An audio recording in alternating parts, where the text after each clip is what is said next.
Commençons cette vidéo avec une illustration. On voudrait écrire le vecteur x de R2 comme une combinaison linéaire des éléments B1 et B2 qui forment une base. Donc ici, avec le petit diagramme suivant, on est capable de voir qu'on a bien 1 fois B1 plus 2 fois B2 qui donne le vecteur x. Mais c'est pas nécessairement évident de trouver la combinaison linéaire. Si on prend plutôt la base C1 et C2 et qu'on se pose la même question, étant donné que C1 et C2 sont des vecteurs qui sont perpendiculaires, c'est donc beaucoup plus naturel et plus facile de trouver la combinaison linéaire. En réalité, si on regarde comme il faut la base B, constituée de B1 et B2, on a le grillage suivant. Et donc, si on veut écrire un vecteur x comme une combinaison linéaire de B1 et B2, il faut suivre en quelque sorte le grillage. Mais c'est pas tout à fait naturel. Si on regarde plutôt la base C, constituée de C1 et C2, on a plutôt un grillage comme ceci, qui est beaucoup plus facile à manipuler. Et en fait, même si on avait une base comme ceci, ce serait encore beaucoup plus simple. Donc, si on avait deux vecteurs C1 et C2 de la même longueur, et on pourrait même avoir des vecteurs de longueur 1, ce sera encore plus facile. Donc, dans cette vidéo, on s'intéresse à des familles orthogonales. On dit donc qu'une famille de vecteurs B, U1, U2 jusqu'à UP de Rn est orthogonale si pour tout i différent de j, ui est orthogonal à uj. Ça revient donc à dire que les vecteurs sont 2 à 2 perpendiculaires. De plus, si chaque vecteur est unitaire, on parle alors d'une famille orthonormale. Allons-y avec un exemple. On veut montrer que la famille constituée du vecteur 1, 0, moins 2, 2, 1, 1 et 2, moins 5, 1 est une famille orthogonale. Donc, dans le fond, ici, qu'est-ce qu'il faut faire? Il faut calculer U1 produit scalaire avec U2. On obtient quoi? Et lorsqu'on calcule le produit scalaire, on trouve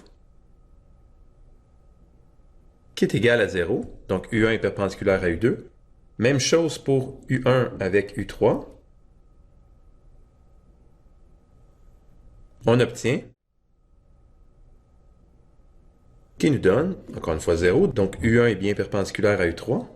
Et finalement, U2 produit scalaire U3 qui nous donne, et encore une fois, on obtient 0. Maintenant qu'on sait que la famille B est une famille orthogonale, on peut l'utiliser pour construire une nouvelle famille B' qui va être orthonormale. En effet, ici, ce qu'il suffit de faire, c'est de prendre chacun des vecteurs et de le diviser par sa norme. Donc, comme ceci, on va être assuré d'un que les vecteurs vont être encore 2 à 2 orthogonaux, mais en plus, les vecteurs vont tous avoir une longueur de 1. Continuons avec un théorème. Une famille orthogonale de vecteurs non nuls est nécessairement une base de l'espace qu'elle engendre. Bon, tout d'abord, pour montrer qu'un ensemble de vecteurs est une base, il faut montrer d'un que cet ensemble de vecteurs engendre et ensuite qu'il est linéairement indépendant. Bien entendu, les vecteurs vont engendrer l'espace qu'ils engendrent. Donc, on n'a pas à vérifier cette partie-là. Il nous reste par contre à vérifier que les vecteurs sont vraiment linéairement indépendants.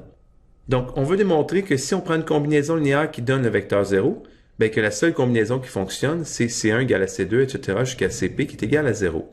On va prendre le produit scalaire des deux côtés par U1. Donc, on va faire U1 produit scalaire des deux côtés de l'équation. À droite, on obtient le nombre réel 0. Et à gauche, en utilisant les propriétés du produit scalaire, on obtient l'expression suivante.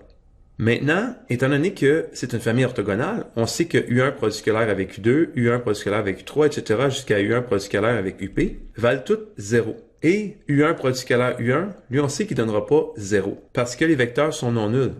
Donc, on se retrouve avec l'équation C1 fois U1 produit scalaire U1, qui est égal à 0.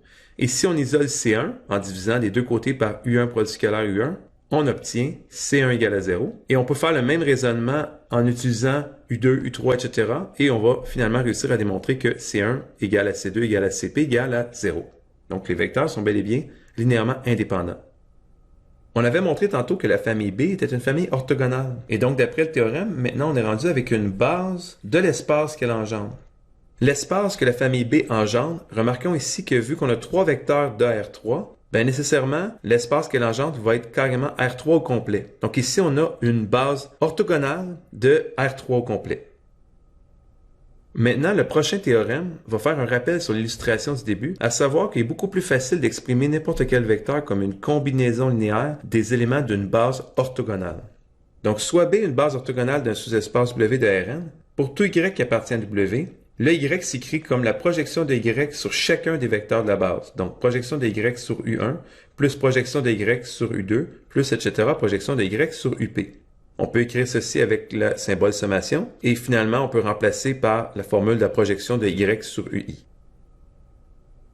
Allons-y avec une petite illustration. Donc, imaginons ici U1 et U2 une base orthogonale, comme on le voit. Ce qu'on fait d'après le théorème, on fait la projection de y sur U1, on fait la projection de y sur U2, et finalement, on additionne les deux projections et on retrouve le vecteur y. La preuve va comme suit. Étant donné que U1, U2 jusqu'à UP, c'est une base, on peut nécessairement écrire n'importe quel vecteur y comme une combinaison linéaire dans cette base. Un peu comme on l'a fait tantôt, on va prendre le produit scalaire de U1 des deux côtés de l'équation. Donc, qu'est-ce qu'on trouve à droite en utilisant les propriétés du produit scalaire? On retrouve ceci. Mais n'oublions pas qu'on a une base orthogonale. Donc ici, U1 produit scalaire U2 donne 0, U1 produit scalaire UP donne 0. Donc, tout s'annule et il nous reste simplement l'expression C1 fois U1 produit scalaire U1 qui est égal à U1 produit scalaire Y. Donc, en isolant C1, on trouve U1 produit scalaire Y sur U1 produit scalaire U1. Remarquons ici qu'on a le droit de diviser par U1 produit scalaire U1 parce qu'étant donné que B c'est une base, U1 est non nul et si U1 est non nul, U1 produit scalaire U1 est aussi non nul. Donc, le vecteur Y, on peut l'écrire comme U1 produit scalaire Y sur U1 produit scalaire U1 fois U1 plus le reste. Et la première partie, c'est rien d'autre que la projection de Y sur U1. Si on fait le même travail avec U2, U3, etc. jusqu'à UP, on va trouver exactement la formule qu'on voulait démontrer. On va terminer avec un dernier exemple. Donc ici, trouver les coordonnées de Y égale 1, 1, 1 dans la base B qu'on a vue tantôt. Donc ici, suivant le théorème, il suffit d'écrire Y comme la projection de Y sur U1, plus la projection de Y sur U2, plus la projection de Y sur U3.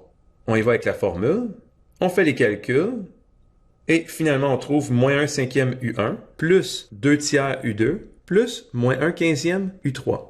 Les coordonnées qu'on cherche dans la base B sont donc moins 1 cinquième, 2 tiers, virgule, moins 1 quinzième.